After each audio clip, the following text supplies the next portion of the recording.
tous, bienvenue à Musique, Art et Handicap. Aujourd'hui à l'émission, j'ai le plaisir de rencontrer Charlie Rousseau. Charlie a plusieurs cordes à son arc. C'est une créatrice de contenu, une animatrice de radio, une comédienne et elle est aussi entrepreneur, en plus d'être une passionnée de voyage. Bonjour, Madame Rousseau. Bonjour, ça va bien? Oui, ça va bien, merci. Et vous? Oui, très bien, merci. Oui. Bon, on va commencer un peu avec votre parcours à la radio. Vous êtes finissante du programme de radiodiffusion de la Cité d'Ottawa depuis 2016. Puis, depuis ce temps-là, vous êtes animatrice de radio. Vous l'avez été en Abitibi-Témiscamingue, en Mauricie et plus récemment, dans les dernières années, à Montréal. Oui, Et vous travaillez à CKVL où vous êtes également directrice musicale. oui, bien en fait, je viens juste de mettre fin à ce contrat, mais j'y ai travaillé pendant 5 ans quand même, 5 bonnes années. OK. Et puis, mais aussi, ben, c'est ça, dans le même domaine, en 2019, je crois que vous avez été nominée en tant que directrice musicale de l'année, station de radio Marché Central. Oui. Et je me demandais d'où vous vient cette passion pour la radio, pour la musique. Est-ce que ça vous a toujours habité? Je pense que oui, en fait, je me suis pas très vraiment posé la question quand j'ai terminé l'école secondaire. Je voulais m'en aller dans les communications, donc la télévision, la radio, les médias comme ça. Puis j'ai vraiment découvert la radio, en fait, comme quoi c'est loin d'être un médium qui est passé date. Les gens l'écoutent encore et c'est le fun à faire. En fait, la différence avec la télévision, c'est qu'on est indépendant. Donc, dans le sens où tu n'as pas besoin d'avoir une équipe de tournage pour faire un projet, pour faire une émission, une entrevue, ce genre de choses. Donc, je pense que c'est ça le moment présent, le moment direct qui m'a attirée vers la radio, contrairement à la télé. Mhm. Donc, comme vous avez dit, je suis allée faire ma formation à Ottawa et ça a juste confirmé ma passion pour la radio, ma passion pour les médias. Donc, voilà, ensuite, là, de fil en aiguille, j'ai fait plusieurs émissions, plusieurs emplois comme ça pour bâtir mon expérience. Puis la musique aussi, c'est un peu arrivé par accident. Le poste de direction musicale s'était libéré à CKVL lorsque j'y étais depuis un peu moins d'un an. C'est un nouveau défi qui s'était proposé à moi. Je n'avais jamais envisagé ça ou fait ça dans le passé, mais je me suis dit pourquoi pas. Donc, et là, encore là, ben, étant une passionnée de musique qui aime découvrir des nouveaux artistes, ben, j'ai décidé de le faire et puis ça m'a donné beaucoup d'expérience puis beaucoup de plaisir aussi. Hmm, j'en doute pas. Ben, d'ailleurs, vous êtes, comme vous disiez, vous êtes passionné de musique et des découvertes. En 2020, vous avez fondé votre propre entreprise, Art Norme, Oui. afin d'accompagner et de promouvoir les artistes émergents. Est-ce que vous aimeriez nous parler un peu de ce projet?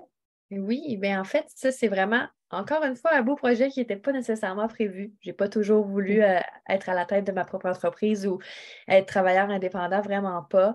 C'est vraiment des amis qui sont des artistes musicaux qui cherchaient à être diffusés à la radio et avoir un petit peu plus de popularité auprès du public, mais aussi auprès de l'industrie musicale. Donc, je me suis dit que je pouvais peut-être les aider avec le meilleur de mes connaissances. Finalement, bien évidemment, en approfondissant, en faisant des recherches, en créant tout ça, ben, je me suis prise au jeu à aimer ça, puis à me dire que je pourrais le faire pas juste pour des amis, mais également pour d'autres Mhm. artistes émergents qui voudraient avoir une plus grande visibilité, notamment à la radio. Donc, étant directrice musicale, j'avais comme le rôle inverse parce que moi, je recevais les nouveautés et je décidais Oui. si oui ou non on les ajoutait. Alors que là, c'était le contraire, c'était d'écouter les nouveautés et de les pousser le plus loin possible dans les stations de radio à travers le Canada. Puis, donc, depuis ce temps, j'ai la chance de faire ça. Puis, j'aime vraiment ça parce qu'encore là, j'ai toujours aimé découvrir la musique, comme j'ai dit, mais là, je le fais avant tout le monde en plus. Donc, Mhm. c'est comme une petite exclusivité qui est le fun à avoir, puis de pouvoir aider les artistes, en fait, à les propulser du mieux de mes connaissanses. Donc, c'est le meilleur des deux mondes. La musique, puis finalement, ben, de devenir son propre employeur alors que je n'avais pas prévu. Mhm. Ouais, c'est vraiment un beau projet. Est-ce que vous vous cantonnez à un ou quelques styles de musique en particulier ou vous explorez, vous allez un peu... Je dirais que c'est assez vaste. Évidemment, j'y vais même moins justement dans des styles précis comme le country, tout ça. Je sais qu'il y a beaucoup de bonnes agences de pistage radio au Québec qui s'occupent d'artistes country qui sont peut-être plus spécialisés que moi. Des fois, des styles comme ça plus ancrés. Donc, j'y vais avec ce qui est radiophoniquement commercial ou encore sur le marché communautaire, mais qui peut, on va dire, un passe-partout, là, Mhm. qui peut passer partout. Donc, je me situe pas dans les styles vraiment précis. Mhm. C'est ça. Euh, je vais aller dans une autre de vos passions, euh, celle du voyage, parce que vous aimez énormément voyager. Vous êtes d'ailleurs ambassadrice pour la compagnie québécoise Saut Nomade. Et dans vos contenus, ben, vous êtes sur les réseaux sociaux et tout ça. Euh, J'aimerais ça que vous me parliez un peu de votre passion du voyage, puis après, j'aborderai un autre aspect de votre présence sur les réseaux sociaux. Ben, le voyage, encore une fois, ça n'était pas prévu. En fait, j'ai l'impression de radoter, mais c'est un peu, ben, avant la pandémie, si on retourne dans le passé, en 2019, j'étais justement animatrice radio. Hors norme n'était pas encore fondée. Et ben, on était en plein mois de janvier, en plein mois d'hiver, et j'avais envie d'aller à la chaleur, comme beaucoup de Québécois, Québécoises ont souvent envie. J'ai vu passer une proposition d'emploi qui te proposait d'aller enseigner le français à l'étranger, donc dans des pays comme par exemple le Mexique. Puis là, ben, moi, je me suis imaginée avec un bon pina colada en train d'enseigner le français qui est ma langue maternelle, donc rien de plus facile. Alors, j'ai postulé. Finalement, je me suis rendue à l'entrevue et ben, il fallait parler espagnol, ce que je ne faisais malheureusement pas. Donc, malheureusement, ça n'avait pas fonctionné pour le Mexique. Cependant, il y avait une place qui s'était libérée en Angleterre.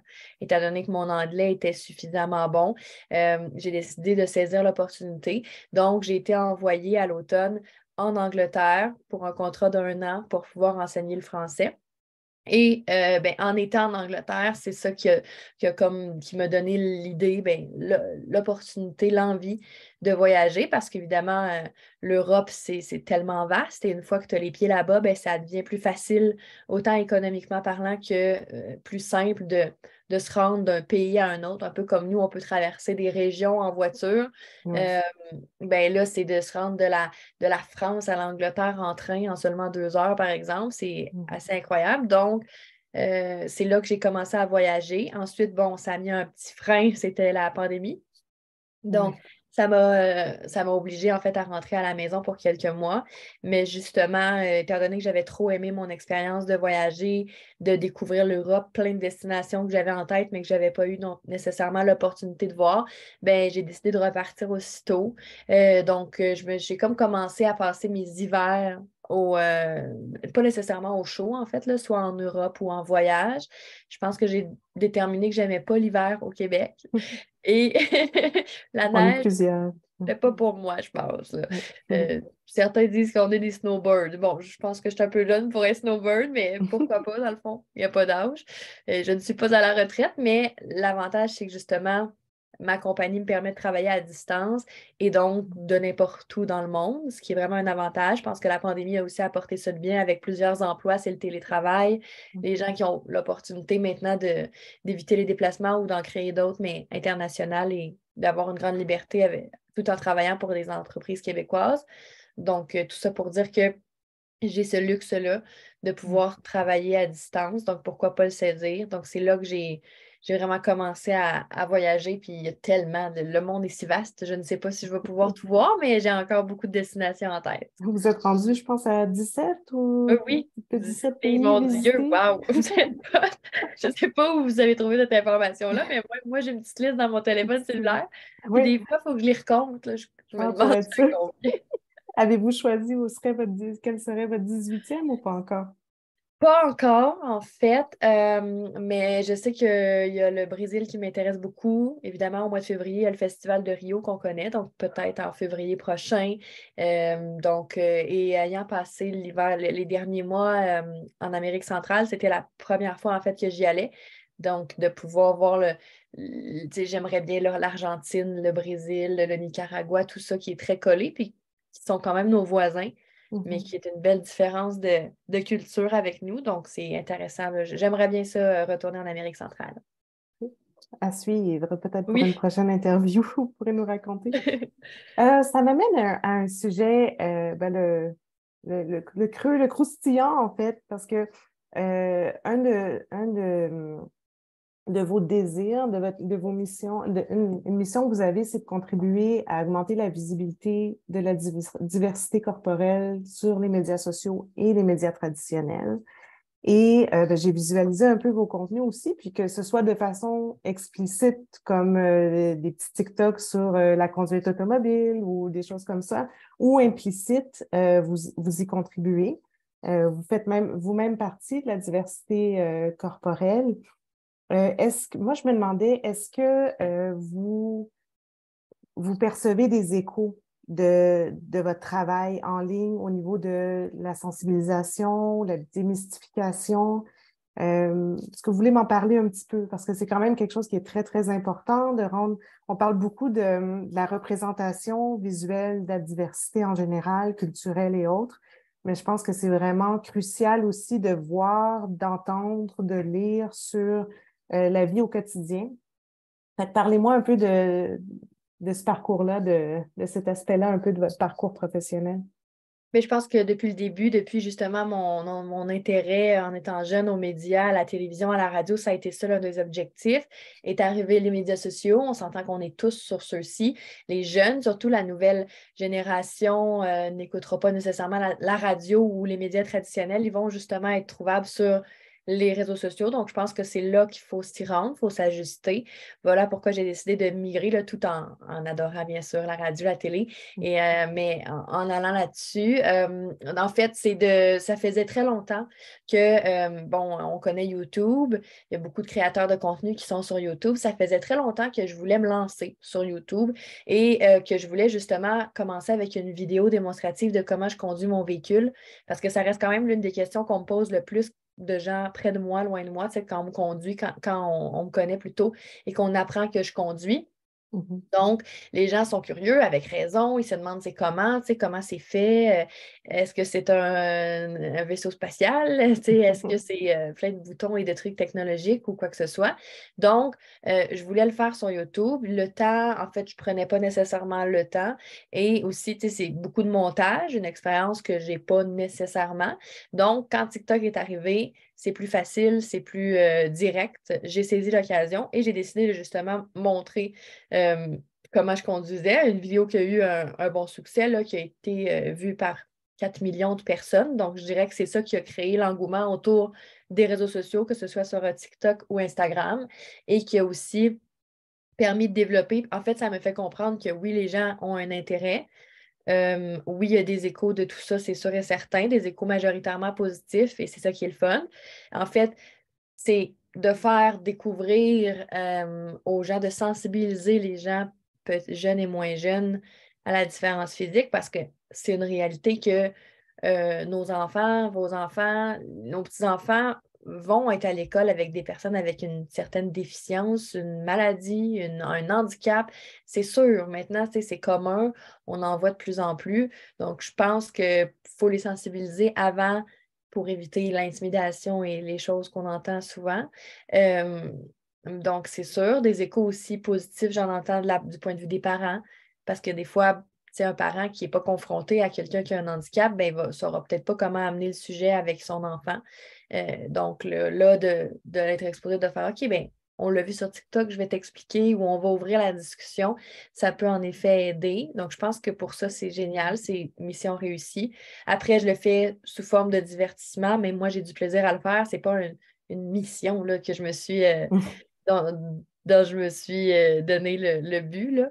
C'est vraiment de garder ça simple. La journée où ça ne me tentera plus, ben, je ne pense pas que ça arrive, mais si jamais ça arrivait, je ne le ferais juste plus. Je veux vraiment le faire parce que j'en ai envie et par plaisir. Et donc, de m'amuser avec ça, de sensibiliser les gens, de pouvoir leur montrer en fait que ben, malgré les différences, on peut tout faire dans la vie. Il y a des petites choses qui demandent des ajustements, comme de conduire, comme de m'habiller, de m'épiler. Je laisse quand même rentrer les gens dans mon intimité, mais ça reste quand même que c'est toujours des questions que j'entends. Et souvent, quand je rencontre de nouvelles personnes, les gens vont commencer à me poser des questions. Ils vont dire je veux vraiment pas te te blesser ou. Mais je l'ai tellement entendu peut-être 1000 fois, cette petite question-là auparavant. Là. C'est sûr que. Donc, je me dis comme ça répond peut-être à des questions que certains n'ont pas envie de poser à voix haute ou qui sont pas. Qui le feront pas. Donc, ils n'ont pas l'occasion aussi. Donc, ça répond à ces questions-là. Oui, c'est très chouette. Puis je pense que c'est vraiment louable comme entreprise. Je pense que ça sert la société en général. Puis Merci. en même temps que vous ayez du plaisir à le faire, ça, c'est super chouette. D'ailleurs, parlons de plaisir et de diversité physique, etc. Vous allez participer à un spectacle prochainement à Montréal et à Rouyn-Noranda dans le cadre du show Malamoché. Ce spectacle-là, c'est composé d'artistes qui vivent de près ou de loin avec des situations de handicap, des maladies ou des troubles et qui vont faire parler de leur expérience avec des jokes et des blagues. Donc, parlez-nous de ça un peu parce que je pense que ça va être votre première expérience de show comique, de stand-up. Oui, 100%, 100%. J'avais aussi déjà envisagé la scène. En fait, plus jeune, là, si on remonte vraiment dans ma jeunesse, j'ai fait des cours de danse, de chant, de théâtre. Ça m'a attirée. Après ça, j'avais délaissé ça. Et étant animatrice radio, j'ai eu la chance d'assister à énormément de spectacles d'humour au Québec. Donc, beaucoup d'humoristes. Et ça me donne toujours envie. À chaque fois que je vais en voir un spectacle d'humour, je me dis, évidemment, ils ont l'expérience, puis ça, je me prends pas là, pour une autre, mais je me dis que je pourrais le faire. Je me dis, je me vois à la place de l'artiste, de l'humoriste qui est sa scène, qui raconte des blagues, puis que j'aimerais ça, en fait, le faire. Donc, c'est resté comme ça. Et j'ai encore là, je pense que c'est de se donner le temps de le faire, de commencer à écrire. Il y a beaucoup d'humoristes avec qui j'avais travaillé dans le passé, comme Pierre Hébert ou Marilyn Jonca, qui m'ont dit d'écrire. C'est leur conseil d'écrire. Mais moi, je n'ai jamais écrit de l'humour. Donc, c'est sûr que sans formation, c'est facile à dire. Mais je ne me donnais pas justement la peine. Je ne le faisais pas d'écrire comme ça. J'ai tenté ma chance à l'École nationale de l'humour, mais évidemment, je n'ai pas été retenue parce que, bon, je n'étais pas, on va dire, assez motivée. Finalement, là, j'ai décidé d'explorer ça, de voir ce que ça donne. Encore là, ça peut être juste une petite passion ou une idée comme ça, mais je me suis fait approcher par l'organisateur du show Malamoché, puis j'y ai vu vraiment une opportunité. Je me suis dit, bon, c'est un 10-12 minutes, là. On ne parle pas d'un one-woman show non plus. Donc, Une première expérience, ouais, c'est mais de peut-être mieux. faire une première apparition comme ça, de le tester, de voir si moi-même, finalement, j'aime ça. Peut-être qu'après ces 2 représentations-là, je vais vous dire non, merci, finalement, je ne veux plus. Mais on ne le sait pas. Donc, de le voir si vraiment je suis capable de faire la job et de faire le spectacle, de faire de l'humour. Donc, je travaille actuellement là-dessus. Je ne sais pas si ça va être drôle, Ben, mais moi, en tout cas, en ayant visionné un peu vos capsules, je suis certaine que ça va être parfait. ben, merci. D'après moi, vous avez la fibre. Eh bien, c'est gentil, vraiment. Je sais pas, honnêtement, très honnêtement, moi, je le sais pas. Parce que je pense que j'ai une certaine répartie dans la vie de tous les jours. Ça, je l'ai. L'autodérision également, je l'ai. Mais ça reste quand même un métier, là. C'est pas pour rien s'il y a une école de ça au Québec. Tu sais, je veux dire, ne serait-ce que de calculer les rires. On m'a expliqué que, exemple, je me chronométrais, là, mon temps, combien je faisais. On m'a expliqué qu'il faut calculer, laisser de la place pour les rires, là. C'est vrai, c'est des choses auxquelles on pense pas. Donc, voilà, à suivre, mais c'est ça. Donc, le 17 juin prochain, c'est au Minifest à Montréal. Dans le cadre du Minifest, en fait, la première représentation. Et ensuite, c'est dans le cadre du Festival du émergent de l'Abitibi. Je le dis toujours à l'envers, mais Festival l'humour émergent de l'Abitibi-Témiscamingue, qui va y avoir une prochaine représentation. Donc, j'ai bien hâte de voir si c'est fait pour moi ou pas. Ben oui, puis j'en profite pour dire à nos téléspectateurs que les billets sont en vente et sont disponibles. Il y a encore des billets en vente, du moins pour Montréal, j'ai pu vérifier. J'imagine que pour Rouen-Noranda aussi.